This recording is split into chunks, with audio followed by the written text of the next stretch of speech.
गार्गे का पराभव और अजात शत्रु के प्रति उसकी उपसक्ति।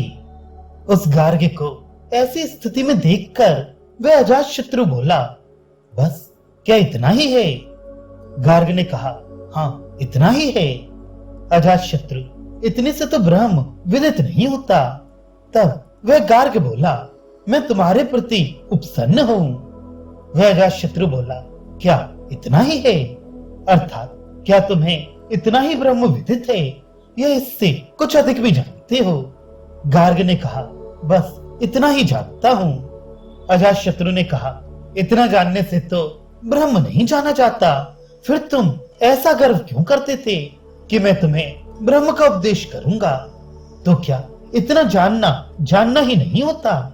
इस पर कहते हैं, ऐसी बात नहीं है, यहाँ तो फलयुक्त विज्ञान उपासना का श्रवण है।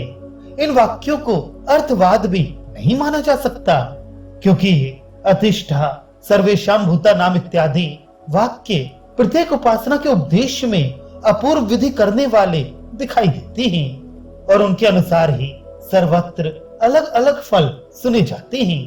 अर्थवाद होने पर इन सब का सामंजस्य नहीं हो सकता। तो फिर ऐसा क्यों कहा कि इतने से ही ब्रह्म ज्ञात नहीं होता? ये कोई दोष नहीं है, क्योंकि ये कथन अधिकारी पुरुषों की अपेक्षा से है। अमुख्य ब्रह्म को पर ब्रह्म रूप से जानने वाला गार्गे ब्रह्मोपदेश सुनने के इच्छुक अजात शत्रु को ब्रह्म का उपदेश करने के लिए प्रवृत्त हुआ था। अतः मुख्य ब्रह्मवेत्ता अजात शत्रु द्वारा अमुख्य ब्रह्मज्ञ गार्गे के प्रति ऐसा कहा जाना उचित ही है कि जिस मुख्य ब्रह्म का उपदेश करने के लिए तुम प्रवृत्त हुए थे उसे तुम नहीं जानते हो।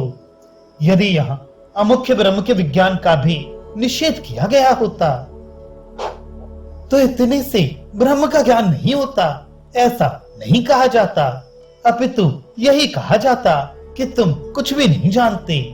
अतः इतने ब्रह्म अविद्या के अंतर्गत हैं। इतना विज्ञान पर ब्रह्म विज्ञान का द्वार है, इसलिए ये कहना उचित ही है कि इतने से ब्रह्म का ज्ञान नहीं होता। ये ब्रह्म अविद्या के क्षेत्र में विज्ञेय, उपास्य और नाम रूप कर्मात्मक है। ये बात आगे दिखाई जाएगी। अतः इतने से ब्रह्म का ज्ञान नहीं होता, ऐसा कहकर यह दिखाया गया है कि अभी इससे अधिक ब्रह्म का ज्ञान प्राप्त करना है। उस ब्रह्म का उपदेश अनुपसन्न करो जो शिष्य भाव से शरण में ना आया हो, उसको नहीं करना चाहिए।